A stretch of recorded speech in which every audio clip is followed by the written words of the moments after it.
Time to bring it on with your email questions. Pat, this is from Pat, who says, do you believe there are generational curses? If so, would you say that families that have diabetes or cancer in their lineage are victims of a generational curse? I don't think so. I do believe that there are such things as generational curses. If some grandparent was a witch or a fortune teller or gazed in the black arts, the chances are that curse will come down the family. And it needs to be broken by specific prayer. But to say cancer, diabetes, or a generational curse, I think these are genetic, and it's not so much spiritual as it is based into the genetic material and makeup. And I don't know how you break that, but that I think is more biological than spiritual. Well, that's why if you have someone in your family that has a history of, say, breast cancer, a doctor wants to know how close to you were these. It's certainly with prostate cancer, there's no question about it. If you have a brother, you have an uncle, you have a father that's had the stuff, it'll come back on some of the men. Sure. So, but I don't think that is a, quote, generational curse. Sorry. Okay, this is Anthony, who says, I was born without my right hand. I believe God can heal anyone of anything. But since I was born this way, am I already, quote, made whole? Anthony, if you're whole in your mind, you're whole, and you can act whole. And some of these people do the most amazing things that don't have all of their limbs. And so they overcome and so forth. But can God grow you a hand? That's a creative miracle, and it happens. I remember T.L. Osborne was talking about a meeting he had in Ghana. Man at the edge of the meeting didn't have a whole leg. The leg was cut off at the knee. Whole leg grew out, foot grew out, toes grew out, toenails grew out, the whole thing, right there, while he was preaching about Jesus. So can God do creative miracles? Well, he made people. Yes, he can. But you say you're whole, act whole, think whole. You are whole. All right? This is Barb, who says, I heard people say that we are cursed if we don't tithe. But I thought that Jesus died so that we did not have to live under the curse. I'm a bit confused. I don't know who people are, but people misread the Bible.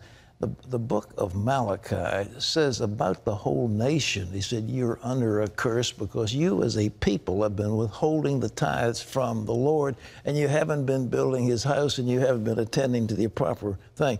It doesn't say if you don't tithe, you're cursed. It doesn't say that. You have to read the whole thing. You got to read the whole thing. It's in context. All right, what else? This is Rebecca, who says, I grew up a Lutheran and I was baptized when I was 6 months old. Recently, I moved to a non-denominational church where I was told that my baptism doesn't count and that Satan deceived the Lutherans into thinking that baby baptism is okay. What do you think? Should I get baptized again? I don't think Martin Luther was deceived by Satan. I think that's a little extreme. I tell you what, in my own life, I was a Baptist. When I was a young teenager, I was baptized, but I was not a believer. So later on, when I accepted the Lord, I wanted to be filled with the Holy Spirit, and I wanted to do anything that was necessary. And somebody said, well, okay, you ought to be baptized again. So I got baptized again because I wanted to be baptized in the Holy Spirit. I did the same thing. You did? Okay. Well, so in the Reformation times, they call them Anabaptists. Anabaptists, which meant rebaptizers. And I really believe if you wanted to see New Testament baptism, it was for believers. It wasn't for little babies. But I don't want to get in a big controversy with people who say, you know, that's the way it is. But it's your own personal decision. I know my decision. But the Lutherans, to say they were deceived, they were going along with Catholic teaching, and there wasn't but so much Martin Luther could do to change things. I mean, he posted theses on the church door, and he led a Reformation, and he was under a ban of excommunication. All right, enough already. What's next? This is Alex, who says, I've been looking into end times prophecy, and it seems to me that the Antichrist is going to be a Jew. I think he's going to deceive many people by saying he is the true Messiah. Do you think that makes sense? I think it may make some sense. I tell you what, the Lord said, occupy till I come. Occupy till I come.